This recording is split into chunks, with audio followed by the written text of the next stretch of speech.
Wah, sadis. Mantap Mantap videonya. pembukanya.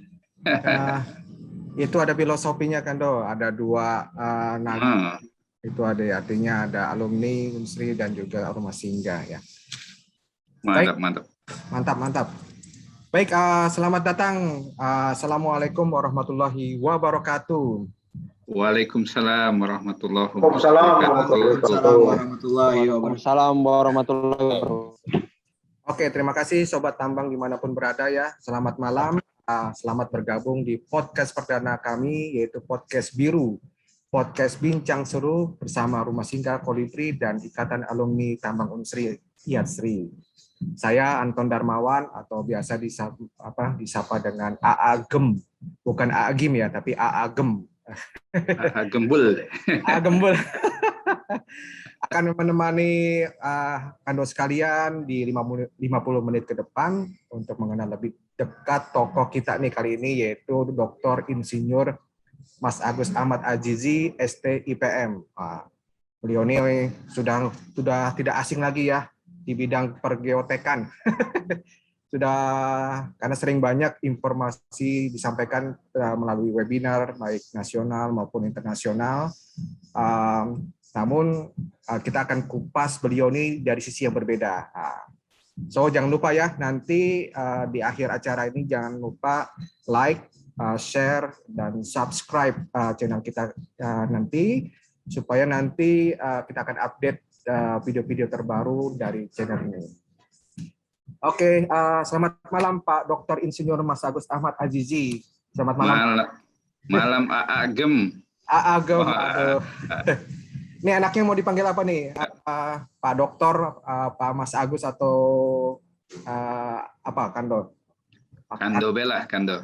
Oh, Kando, baik. Nah, Kando istilah untuk biar lebih dekat akrab ya. gitu. Lebih dekat, betul. Baik, mungkin beberapa event mungkin sudah banyak kenal ya profil dari Pak Kando Mas Agus Ahmad Azizi ini, namun nggak salahnya kita coba kita sampaikan kembali biodata dari tokoh kami kali ini, yaitu Dr. Insinyur Mas Agus Ahmad Azizi, ST IPM, lahir di Kota Palembang ya, Kota Pempek, Kando ya? Iya, lahir di Palembang, SD di Palembang, SMP di Palembang, SMA-nya juga di Palembang, dan kuliah S1-nya juga di Palembang. Oh, kuliah S1-nya di Universitas Sriwijaya, Pertambangan, Kando ya? Teknik Pertambangan, Fakultas Teknik Universitas Sriwijaya. Kampusnya masih di Indralaya atau masih di Bukit Besar, Kando? Itu kami terakhir di Bukit kayaknya. Jadi peralihan. Peralihan sebelum kita ke kampus di Indralaya ya. Iya. Untuk masih ngospek juga masih ngospeknya di Indralaya. 92 tuh masih di ospek. Wah, kata 92 masih kena ospek ya di Indralaya ya. Yeah. Nah, untuk pendidikan beliau selain S1 ada S2 dan S3-nya di Institut Teknologi Bandung di bidang rekayasa pertambangan ya, Kando ya. Betul. Iya, dan yang terakhir untuk program insinyurnya beliau mengambil di Universitas Hasanuddin Makassar. Jadi kalau Pak Dokter ini sudah lengkap nih dari S1 S2-nya, lengkap dari Unsri, ITB, dan juga dari Unhas ya, komplit. Betul, dari Unsri S1 merantau ke Jakarta, terus kerja sedikit, 98 ikut program ini karya siswa sebetulnya beasiswanya itu jadi dosen Unsri sebetulnya. Ya, tapi ini ya qadarullahnya akhirnya nyampe di Trisakti 2001 setelah tamat dari S2. Agak lama sedikit, agak panjang 2009 sekolah lagi, alhamdulillah tamat 2014. Itu juga banyak tantangannya, katanya susah kalau ambil S3. Konyo ya katanya. Tapi kalau aku mencoba dulu. Yang kata orang sulit harus dicoba dulu, sulitnya di mana. Ternyata tidak kaki yang sulit kalau kita berusaha, berupaya, berikhtiar dan berdoa begitu. Ya, alhamdulillah selesai 2014, dan terakhir itu yang Unhas itu sebenarnya ditawar juga di ITB, tapi karena menyambung silaturahim, ya yang di timur lah diambil itu. Jadi nambah keluarga, nambah dulu rumah itu. Agem. Ya, nambah silaturahmi, memperpanjang umur juga ya, sekaligus Ya, rezeki juga nih kan. menambah umur dan nambah rezeki, benar. Alhamdulillah. Silaturahim. Ya. Syukur ya, Jadi mungkin dari bisa. barat ke timur itu banyak kawan lah itu. Kan dong. Yang bisa dicontoh nih buat para hadirin yang ada di sini, jangan jago kandang baik kalau bahasa orang Palembangnya, harus merantau ya. Kalau bisa dari ke timur juga sampai keluar, ya, itu harus dicoba ya. Nggak ada istilah takut ataupun takut gagal atau bagaimanapun kalau belum dicoba ya kan dok ya. Iya, semua harus diikhtiarkan dengan segala upaya yang maksimal, ditambah dengan doa. Tapi yang paling penting niatnya dulu diluruskan. Siap kan dok. Kando Azizi, ini kita sebenarnya sudah lama nggak ketemu lagi ya semenjak di pemilihan ketua Perhapi Oktober lalu ya Kando ya. Ya, 3 minggu ya, hampir 3 minggu ya. 3 minggu ya, dari tanggal 28 Oktober, kemudian sampai sekarang belum ada komunikasi lagi ya. Nah, dari pengalaman kemarin ya, pemilu Perhapi, Kando ada Azizi dan juga Mas Joko ya sebagai kandidat ketua Perhapi dan wakil Perhapi lalu, itu apa sih yang bisa didapatkan dari pemilu ya, karena di sana pemilu pertama melalui e-voting dan juga bagi kita melihatnya ada sesuatu yang istimewa pada saat pemilu kemarin. Mungkin Kando bisa share ke kita apa sih pengalaman dari e-voting kemarin? Yang jelas persiapannya 3 bulan itu sesuatu yang luar biasa ya. Tim sesnya juga luar biasa ya. Termasuk Agem juga bagian dari sesnya bersama Yatri yang dikomandoi oleh Kando Eka Riza ya. Kemudian bersama Ikata ya, kita berkolaborasi, itu memberi semangat yang luar biasa bagaimana kita memobilisasi para anggota yang memang luar biasa ya, antusiasmenya dan keinginan mereka untuk bagaimana menginginkan Perhapi yang menjadi Perhapi yang lebih baik ke depan. Tentu itu satu pengalaman ya, bahwa kita dipercaya oleh para anggota, khususnya dari Yatri dan Ikata, dan itu menjadikan kita itu menjadi semakin semangat begitu. Dan ya kembali lagi ini ada saudara baru, ada dulur baru ya yang kenal, yang tadinya senior, ada yang sebagian yang belum kenal sekarang sudah kenal, junior juga sudah semakin banyak yang kenal. Luar biasa. Artinya kalau nggak ada event ini mungkin kita nggak punya kesempatan untuk saling mengenal ya Kando ya, baik dari betul. Event ini juga menjadikan momen yang bagus juga ya, bagian dari Yasri untuk kembali menyatukan para alumni juga begitu. Mantap Kando, alhamdulillah. Ya, kita melihatnya dari segi positifnya ya Kando ya, dari tadi disampaikan kita belum mengenal senior kita maupun junior, sekarang alhamdulillah sudah mulai mengenal, dan lebih dari itu bisa mengenal dari saudara-saudara kita di Ikata, kemudian dari kampus lain, alumni dari Kalimantan, Bangka Belitung maupun dari daerah timur ya Kando ya, itu ya dari barat ke timur pokoknya. Barat ke timur, alhamdulillah ya. Intinya justru kita menambah saudara, menambah hubungan silaturahmi ya Kando ya. Ya. Oke, Kando. Nah, itu tadi sekilas tentang Perhapi ya. Alhamdulillah, saya mau tanya lebih spesifik lagi nih tentang personal. Ah, Kando ini ternyata ada panggilan sayangnya ya dari yang saya dengar dari alumni angkatan Kando. Panggilan sayangnya katanya Okem.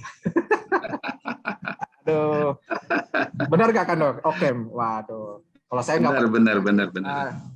karena lihat dari face-nya kemudian dari tutur katanya nggak ada tampang Okem ya. Kalau Okem tuh biasanya begajulan, kemudian apa namanya urakan lah. Tapi yang saya temuin di sini kok lebih berbeda gitu, 180 derajat. Ya, itu Pak, apa historinya? panggilan sayang teman-teman seangkatan. Oke. Iya, ya. Apa historinya kan, Doh? Kalau boleh tahu dipanggil Om. Iya. Iya, itu kejadiannya di 92 atau 93 lah ya. Agak lupa sedikit karena udah lama sekali ya. Jadi waktu itu kita mengadakan praktikum ya. Adik-adik juga sama lah ya. Setiap mahasiswa Fakultas Teknik itu pasti praktikum kimia dasarnya di lab kimia. Nah, saat itu ada beberapa teman yang tidak sengaja memecahkan salah satu alat praktikum begitu. Dan kita tahu teman-teman itu orang-orang susah semua gitu. Dan mereka tidak punya uang. Kita juga nggak punya uang. Gitu. Terus gimana caranya? Ya kalau universitas negeri kan semestinya punya subsidi dari pemerintah. Jadi kita berpikiran adalah pertama kita ingin membantu teman-teman itu dan memang itu tidak disengaja gitu.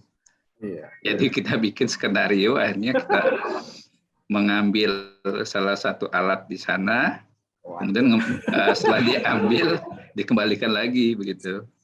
Ya, memang itu pengalaman yang tidak baik untuk ditiru sebetulnya. Tapi kasihan juga kita waktu itu berpikirnya kita nggak punya cara bagaimana mengembalikan itu. Gitu. Nah, setelah alat itu dikembalikan, akhirnya teman-teman memanggil saya Okem gitu. Jadi membantu teman yang sedang kesulitan lah. Sampai sekarang ya. Okemnya masih melekat ya Kando ya? Iya. Alhamdulillah. Menjadi Robin Hood ya. Katanya. Jadi Robin Hood, alhamdulillah. Ya apa namanya? Kalau kita lihat cukup menarik ya. Nggak nyangka ya kalau kita lihat dari Kando kalem, perawakannya kalem, tutur katanya bagus, kemudian wah ada istilah Okem. Kalau Okem ya. Ya, kita itu dulu mahasiswanya tuh nggak kayak mahasiswa sekarang lah, barangkali mungkin orang tuanya sudah banyak uangnya gitu. Tapi kita dulu memang kebetulan anak orang susah semua gitu. Jadi ya dengan kesusahan itu ya kita akhirnya kompak gitu. Angkatan kita termasuk angkatan yang cukup kompak gitu. Oke, Kando. Tapi saya nggak suka berantem. Nggak suka berantem? Nggak suka berantem. Teman-teman saya yang suka berantem. Jadi kalau ada yang ganggu saya, teman-teman saya yang akan maju gitu. Kalau mahasiswa dulu nakal nggak, Kando? Selain yang tadi? Saya termasuk yang sedikit kurang nakal. Kalau jahil ada sedikit, tapi kalau nakal itu teman-teman saya yang ini yang lebih nakal. Oke, nanti ada teman-teman ataupun dari teman angkatan Kando saya kasih kesempatan untuk komen juga nih terhadap Okemnya nih. Oke, kalau kita lihat tadi flashback ya Kando sebagai mahasiswa. Nah sekarang berbalik nih dunianya 180 derajat ya. Yang dari mahasiswa dipanggil Okem sekarang jadi dosen bahkan sampai jadi doktor nih. Nah. Yeah. Ini ketika mengajar mahasiswanya ada nggak ya apa namanya? Wah katanya Kando Ajuji 11-12 sama Dindo Anton, nggak mungkin, beda. Aduh. Dari Iya, iya. ini, ketika jadi dosen itu pernah temuin nggak pengalaman dengan mahasiswa seperti yang Kado rasakan sebelumnya gitu? Ya itu ada beberapa suka dukanya lah ya. Kalau sukanya itu ya kalau ada mahasiswa lulus gitu ya, itu jadi apa kebanggaannya dalam hati karena bisa meluluskan mahasiswa ya, kebanggaan. Kemudian kalau ada alumni yang datang terus dia ngabarin, Pak saya sudah bekerja di sini, sudah punya jabatan, terus dia kemudian bisa sharing ya. Kemudian juga apa ada juga pengalaman eh, mahasiswa saya yang memang apa ya dulu tuh yang suka ngajak saya berantem gitu. Waduh. Kalau jadi dosen itu ya siap-siap untuk berinteraksi, baik interaksi yang normal ataupun nggak normal gitu. Ya wajar mereka jiwanya muda ya, sama kayak kita dulu lah ya waktu muda. Jadi memang dari sisi kita memang harus paham di situ.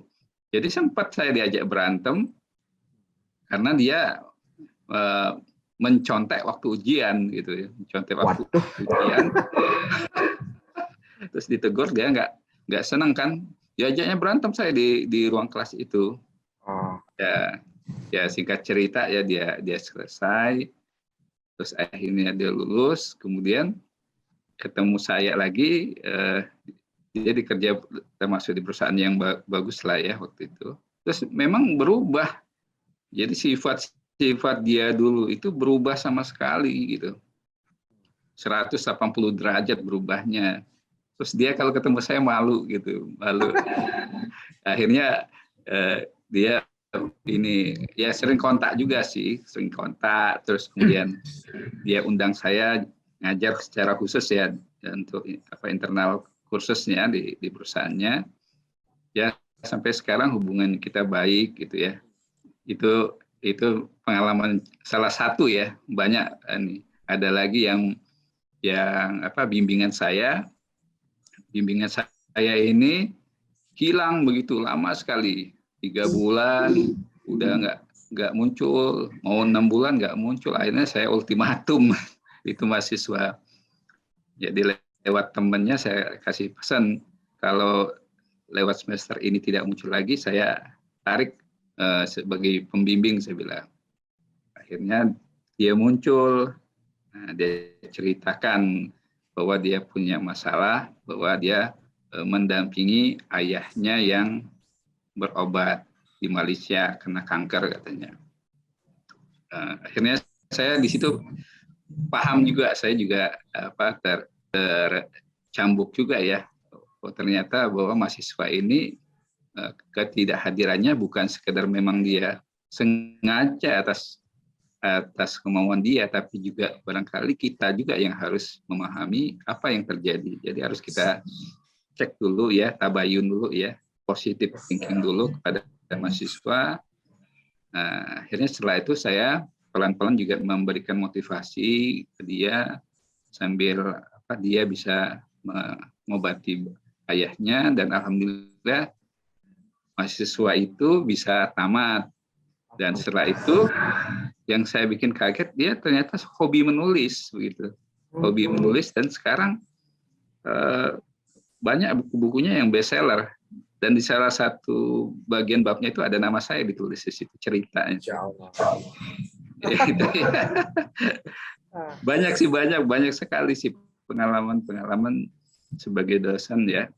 Dan enaknya kalau jadi dosen itu bisa jalan-jalan gratis, Ageng. Oh gitu, gimana betul. caranya Pak? Jadi waktu saya sekolah S3 itu kan salah satu syaratnya itu kan harus publikasi di seminar atau conference internasional. Gimana nih caranya nih, uang nggak ada ya, ini subsidi dari Trisakti dari kampus juga terbatas ya. Akhirnya saya pikiran coba nulis deh, karena di sana ada program scholarship untuk ikut acara itu. Jadi kalau bisa dapat itu full dibiayain, dari tiketnya, kemudian akomodasinya, fee untuk seminarnya gratis. Jadi 2012 itu saya ke Korea itu waktu itu gratis karena saya mengirimkan dua paper dan kemudian dari dasar dua paper itu saya dapat full scholarship. Jadi gratis, benar-benar gratis.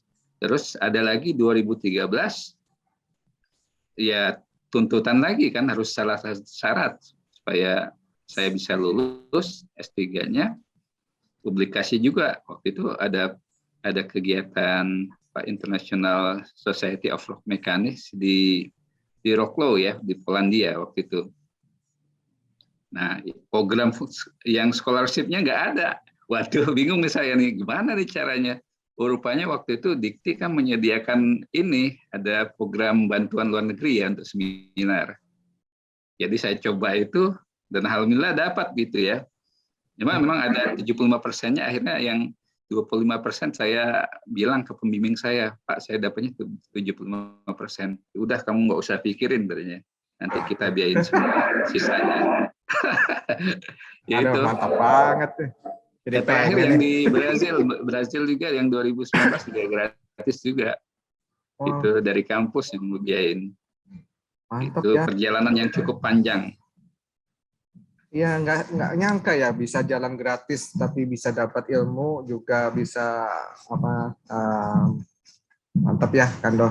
Nggak nyangka kita nih bisa ternyata banyak cara ya untuk jalan-jalan ya tanpa mengeluarkan uang sepeser pun. Mantap. Ya kalau alumni yang bekerja di industri barangkali apalagi perusahaan besar mereka ini ya full kali ya ini support dari perusahaan ya. Kalau dosen ya kayak gini lah. Gitu. Nah, kembali lagi nih Kando. Tadi kan cukup menarik ya. Ada beberapa tadi sampaikan mahasiswa yang tadinya ajak berantem, kemudian ketika sudah berbalik ya, justru malah berubah 180 derajat. Baik pula yang tadi kesannya gimana Kando ya? Kalau ini ada rasa apa yang dirasakan Kando ini? Yes, jadi kalau jadi guru itu ya, jadi guru dosen itu kan guru juga. Jadi guru itu memang dari hati kita ya, memang harus punya niat bagaimana bisa memotivasi mahasiswa kita yang tadinya tidak percaya diri menjadi percaya diri ya, memotivasi mereka ya yang tadinya malas-malasan jadi rajin kuliahnya, yang tadinya dia berorganisasi itu hanya untuk main-main. Nah, ini berubah menjadi berorganisasi itu untuk melatih soft skill berkomunikasi, berbicara ya, berargumentasi dan juga melatih untuk memecahkan masalah ya, menjadi problem solver. Jadi semakin banyak masalah yang kita hadapi itu sebetulnya akan semakin menjadikan kita lebih matang ya, lebih dewasa ya. Jadi kematangan seseorang itu ditentukan seberapa banyak dan seberat apa masalah yang dihadapi. Dan saya punya pengalaman menghadapi banyak masalah dari kecil sampai saya sekolah ya, paling tidak itu cukup menjadikan pengalaman yang bagus buat saya untuk ke depan menjadi lebih baik lagi. Dan ini saya harapkan kepada mahasiswa saya seperti itu. Jadi saya tidak pernah lagi untuk meng-underestimate semua mahasiswa saya ya. Karena kalaupun dia bodoh, kalau dia nanti berubah setelah tamat, dia bisa menjadi seseorang gitu. Jadi yang kita bisa lakukan adalah kita memotivasi semaksimal mungkin, nanti selebihnya dia ya tetap yang menentukan dari ikhtiarnya begitu. Mantap kan. Kando mau nanya nih, sebenarnya dari kuliah ini emang mau jadi dosen atau bagaimana Kando? Kalau boleh tahu. Jadi kalau itu ya sepertinya memang ada 3 alasan lah ya. Oh, 3. Ada 3 alasan kenapa saya jadi dosen itu ya. Pertama, satu keluarga, ya. Kedua adalah bisa berkarya lebih lama, dan ketiga itu beramal langsung, ya. Nah, kalau yang poin pertama, yang satu, ya, saya mikirnya lihat teman-teman saya itu kan rosternya tuh dulu itu sampai 3 bulan ya, 3 bulan, ada yang 6 bulan itu kan. Sementara jarak, apalagi beberapa perusahaan itu tidak membolehkan misalnya membawa keluarga gitu. Nah, itu yang menjadi salah satu pertimbangan begitu ya. Pertimbangan kenapa lebih memilih jadi dosen begitu ya. Ya. Terus yang kedua itu kalau jadi dosen itu lebih lama lah ya berkaryanya. Jadi kalau memang secara ya karir itu tidak bisa ekstrim seperti teman-teman di industri, tapi kita kalau dengan konsistensi yang jelas gitu ya, kita akan nyampe juga insya Allah ya. Kalau jadi dosen itu pasti kan cita paling tinggi adalah jadi guru besar ya, jadi profesor. Jadi kalau jadi profesor itu di kampus saya itu ada usianya 75 tahun masih dia dipakai. Nah, itu yang poin kedua begitu ya. Poin ketiga ya beramal langsung. Jadi bagaimana kita menjadikan seseorang yang tidak punya motivasi atau kurang motivasi ya, apalagi kami di kampus swasta ya. Jadi varian inputnya itu sangat besar begitu. Beda dengan kampus negeri ya. Jadi mereka adalah pilihan-pilihan. Jadi bagi kami kalau bisa menjadikan yang inputnya rendah menjadi sesuatu yang berkualitas, itu adalah amal. Apalagi nanti mahasiswa itu menjadi alumni itu dia bisa memberikan manfaat bagi semua orang. Itu menjadi amal. Dan ada penutupnya bahwa kayaknya saya memang ditakdirkan untuk jadi dosen.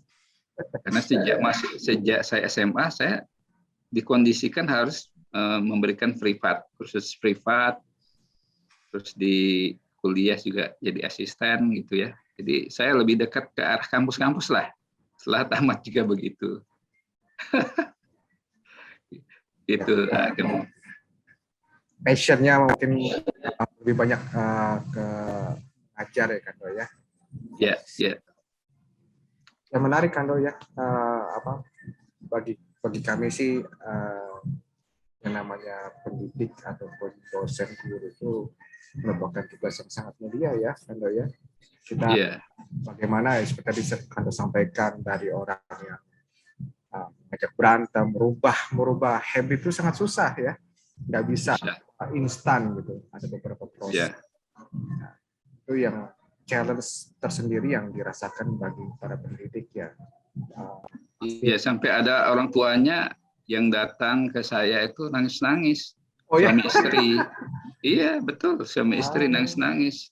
Anak saya ini gimana nih Pak? Tolong bantu Pak. Padahal dia orang tuanya kan. Jadi sebetulnya kekuatan untuk menjadikan alumni itu mahasiswa itu lulus, enggaknya juga harus ada kerjasama dari orang tua begitu kan. Ya tapi apa boleh buat kan, kita cari upaya seoptimal mungkin supaya mahasiswa ini punya motivasi untuk lulus begitu. Sekarang pun saya mengalami ada 2-3 mahasiswa lah yang punya masalah ya. Jadi dari sekian puluh mahasiswa yang saya menjadi orang tuanya ya, 3 ini yang belum lulus begitu. Sehingga perlu upaya juga begitu supaya mereka ini bisa lulus. Benar-benar menarik ya Kando. Di sini juga ada yang mau rekan-rekan Kando nih, mungkin ada yang mau sampaikan. Saya kasih kesempatan deh, mungkin ada yang mau disampaikan ke Kando Azizi nih, mumpung ada di sini nih. Di sini ada Kando Mirza, ada Kando Eka Riza juga. Ya, Assalamualaikum kan Kando Eka, Kando ini ada Kando BHS di sini. Kando Didi nih, ada di Kando Didi. Didi, Mungkin semua ngerja, dindo-dindo lain. ada yang mau ditanyakan mumpung ada Kando Azizi di sini nih. Di Kando Eka tadi sudah terjawab ya ininya ya. Cita-cita sejak awal kuliah. Jadi yang ditanyakan Kando Eka ini kalau sejak awal kuliah itu kebetulan ini orang tua laki-laki itu kan meninggal pada awal-awal masuk kuliah. Terus ibu saya itu ini jadi kayak tulang punggungnya ya setelah itu ya. Dan memang tidak banyak yang mengarahkan, punya pengalaman mengarahkan. Jadi ya mengalir aja pada akhirnya mengalir begitu. Beda lah ya kalau yang benar-benar terprogram itu akan akselerasinya usia 25 tahun bisa jadi profesor. Itu sebetulnya ya kalau dari pengalaman saya bisa menjadikan seorang alumni ya kalau dia punya motivasi tinggi, punya kualifikasi yang bagus untuk jadi dosen itu, dan dia akan saya bawa sampai dia kompeten di bidangnya begitu, mapan secara kompetensi gitu. Ya, menarik Kando. Di sini juga ada adik-adik juga nih kan. Ada Kando Eka Riza, mungkin ada yang mau sampaikan Kando Eka Riza. Baik, mau nanya sambil iseng-iseng bae ya gitu ini. Dindo, di angkatan Dindo Aziz ini ada lagi nggak yang jadi dosen selain Dindo? Yang jadi dosen itu kalau tidak salah Suhardiman Gumanti di Prabu Mulih kalau tidak salah. Itu Suhardiman Gumanti itu angkatan Dindo? Yo, seangkatan kan? Aku kenal Nian sama dia. Aku kata, itu Suhardiman Gumanti itu budak tambang. Tambang kan tambang itu seangkatan. Nggak tahu tuh ya. Dia kan salah satu kepala apa gitu ya, kepala dinas di sana kalau nggak salah di Prabu Mulih. Iya. Jadi kepala dinas kan Enggak, dia ada salah satu jadi waktu aku di Prabu Mulih. Suhardiman Gumanti itu jadi apa gitu lah, kepala bidang atau apa. Aku baru tahu dia itu budak tambang gitu. Dia nggak ngomong juga, aku sering ngobrol sama dia. Seangkatan juga seangkatan. Ya, kami ada. Sekarang dia kan di itu ya, di YPP Prabu Mulih ya, kalau nggak salah. Jadi dosen di situ ya. Iya kan. Iya. Iya, baru tahu aku tuh dia. Aku pikir dia bukan tambang, kok dia nggak ngomong dia ya. Aduh, baru tahu. Terbukti Kando ya. Jadi kalau menambah silaturahmi ya, jadi tahu. Iya. Aku pernah pernah mampir ke kampusnya kan tahun 2000 berapa? 2012 apa tidak salah. Ya. Aku tuh beberapa kali ngasih kuliah ke sana tuh, kuliah umum di Prabu Mulih itu, ya YPP Prabu Mulih itu. Salah satunya dia. Iya. Kami itu 41 orang kan. Terus ada satu yang pindah, satunya itu kemana Mak itu. Jadi sisanya 39 orang. Lulus kalau ya. Angkatan Dindo lulus kalau ya. Alhamdulillah. Ada enggak ya? Misalnya kira-kira dulu kalau waktu dicerita angkatan Kando dulu. Waktu itu aku punya kawan gitu ya, ya pokoknya begaju lah dia. Pokoknya kita kata kalau dia lulus pasti kita lulus gitu. Itu kira-kira ya. Gitu. Yeah. Dan dia memang lulusnya terakhir ya. Yeah. Tapi aku salut sama dia ya, walaupun budak itu ini ya, tapi akhirnya dia jadi apa? Ketua jurusan di salah satu universitas swasta lah. Padahal kita bilang kalau dia lulus pasti kita lulus gitu. Artinya apa? Emang Enggak, kita enggak baca ini ya, enggak baca apa, enggak baca ini uang gitu. Kalau pokoknya apa yang penting betul kata Dindo tadi, yang penting lulus kita dari kuliah, mau jadi apapun nanti pokoknya yang penting lulus dulu kuliah. Kayak gitu. Betul kan, Dok. Temanku Jadi malah ada yang pokoknya lebih lah kayak gitu. Tapi itulah emang itu dunia itu ya. Tapi aku salut lah kalau yang jadi dosen itu. Dulu kalau kita mau jadi dosen, Dindo, cita-cita jadi dosen kenapa? Waktu dulu kita mau jadi dosen itu disekolahkan dulu. Oke ya, zaman Kando dulu ya, masuk negeri, jadi dosen, cita-citanya jadi S2 sama S3 untuk sekolah, disekolahkan. Tapi cita-citanya kita udah susah untuk mau sekolah untuk S2, S3. Kalau sekolahkan itu kita jadi ini, pokoknya jadi S2, jadi S3 lah dibanding di dunia industri lain kan kayak gitu. Nah, kalau di Indo gimana nih ceritanya nih? Jadi dosen sempat ngalami kerja di tambang juga kan, Dok. Sebentar. Terus caknya suasananya itu agak beda begitu. Agak apa ya? Jadi rosternya nggak pas kan. Aku jadi waktu itu mikirnya, wah susahnya ini kalau punya keluarga ini bini tidak pacak diajak, mak itu kan anak juga tidak pacak diajak. Kondisinya mak itu kan waktu itu. Nah, kemudian memang pas ada kebetulan program karya siswa waktu itu. Ya, program karya siswa itu, jadi kalau kita berhasil di program itu, kita bisa langsung jadi dosen itu kan, Dok. Oh iya. Jadi pas semua itu pas kebetulan semua kan, Dok. Udah garis tangannya kali kan. Udah garis tangan kan, Dok. Oke. Makasih Kando Eka Riza. Makasih Kando. Nah, ini ada adik-adik tingkat juga nih, mungkin yang mau tanya nih. Silakan kalau ada mau kesempatan. Ada Mbak Lutfia, Mas Sigit, Mas Dandi, Mbak Aisyah. Silakan kalau ada yang mau kesempatan satu kali lagi ya. Ada yang mau nanya? Bersama malu-malu, tampilkan kameranya di podcast. Armis Kanton. Oh, siapa nih? Armis. Oh, Armis. Silakan Mas Armis. Oke. Wajah ininya, kameranya biar. Ya, sebentar. Parkir aman dulu, karena lagi masuk malam ini. Armis, hati-hati. Kando atau Dindo nih Armis ini? Angkatan 2000 Kak. 2000, ya. Kerja di mana Armis? Anggotanya Mas Didi. Wah, mantap. Pasukan berarti pernah ketemu ya kita? Iya, 2 kali kan ke Sangatta. Iya. 2 kali ke Sangatta. Nanya Kak, izin nanya nih. Pertama-tama kan untuk motivasi juga kan nanya. Kan kemarin juga terlihat terupdate lah proses pemilihan kemarin kan. Cuma maksud saya begini. Kan Kak Aziz ini kan background-nya kan akademisi.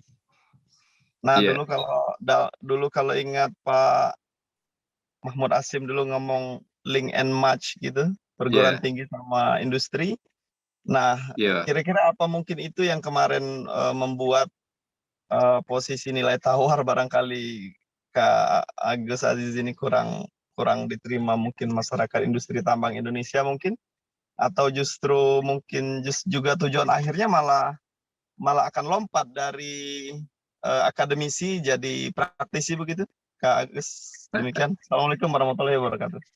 Iya. Terima kasih. Waalaikumsalam warahmatullahi wabarakatuh. Terima kasih Dindo. Armis, ini pertanyaannya menggelitik nih. Berat. Jadi, iya, lumayan berat. Jadi link and match itu kan bahasa lainnya harmonisasi, sinkronisasi ya. Jadi antara yang dibutuhkan oleh industri itu harus sesuai dengan yang dikeluarkan oleh perguruan tinggi ya, dalam artian untuk lulusan. Jadi kompetensi lulusan itu harus sesuai dengan yang dibutuhkan oleh industri. Nah, tentu cita-cita itu ya, harapan itu tidak semudah yang diucapkan. Karena fakta-fakta yang ada ya, kalau kita potret, kita mapping ya, prodi teknik pertambangan seluruh Indonesia itu yang mana sih yang paling diperhatikan, yang mana sih yang memang perlu perhatian begitu ya, dan apakah program-program yang sudah diberikan ya, bagian dari program itu yang punya program itu, misalnya asosiasi prodi pertambangan juga salah satunya Perhapi begitu ya, yang punya kewajiban untuk bisa menghasilkan atau mengharmoniskan antara perguruan tinggi dan industri. Nah, pada kenyataannya memang harus dibuat satu program-program yang berkeadilan. Nah, untuk itu kemarin kita maju untuk salah satunya untuk memperjuangkan itu sebetulnya. Karena kita masih melihat banyak gap-gap ya, baik itu pengetahuan, keterampilan ya, antara prodi-prodi di Jawa ya, Sumatera maupun di bagian timur. Itu sesuatu yang harus kita kerjakan bareng-bareng ya, dan yang punya keinginan yang tinggi ya untuk bisa mewujudkan itu supaya Indonesia ini bisa merata lah ya. Dalam artian ikhtiar kita itu dilakukan dulu, jangan meng-underestimate dulu. Oh, orang Papua itu susah diatur.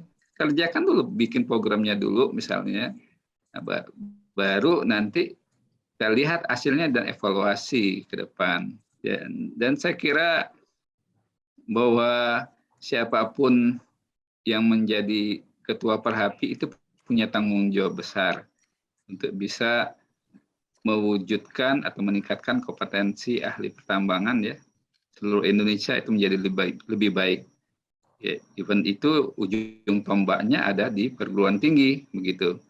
Jadi bagaimana kita bisa melakukan link and match kalau perguruan tinggi itu masih ada gap-gap yang cukup besar begitu ya. Kira-kira itu Dindo Armis. Ya. Apa sama? Siap. Makasih Kak pencerahannya. Sama-sama. Lanjut. Iya, terima kasih. Waktu juga nih Kando yang membatasi diskusi kita kali ini ya, pengen sih lebih banyak diskusinya. Mohon maaf kameranya ini ada masalah nih di tempat saya, mungkin izin tidak menampilkan kamera. Ya. Namun banyak tadi ya pesan-pesan yang sangat mendalam ya dari kata Mas Agus. Yang saya tangkap adalah bagaimana apapun yang usaha yang kita lakukan ini asal konsisten kan ya, bisa pasti akan bermanfaat juga buat orang lain, pasti akan ada dampaknya ya. Nantinya bisa merubah karakter seseorang, itu merupakan sesuatu yang sangat berharga ya, nggak bisa dibayar dengan materi ya kan ya. Betul. Oke, iya nih waktu juga ya yang kita batasi hari ini. Podcast pertama kita di podcast biru ini, Bincang Seru. Sekali lagi kami mohon maaf kalau misalnya di podcast perdana ini ada kekurangan ya. Terima kasih sekali kepada Mas Agus, Pak Dr. Mas Agus Ahmad Azizi atas waktu dan tempatnya, dan juga beberapa teman-teman yang hadir di acara podcast ini. Saya Anton Darmawan atau biasa disebut dengan Agem, menyampaikan jangan lupa ya klik link nanti link kami nanti akan kita upload di YouTube ya.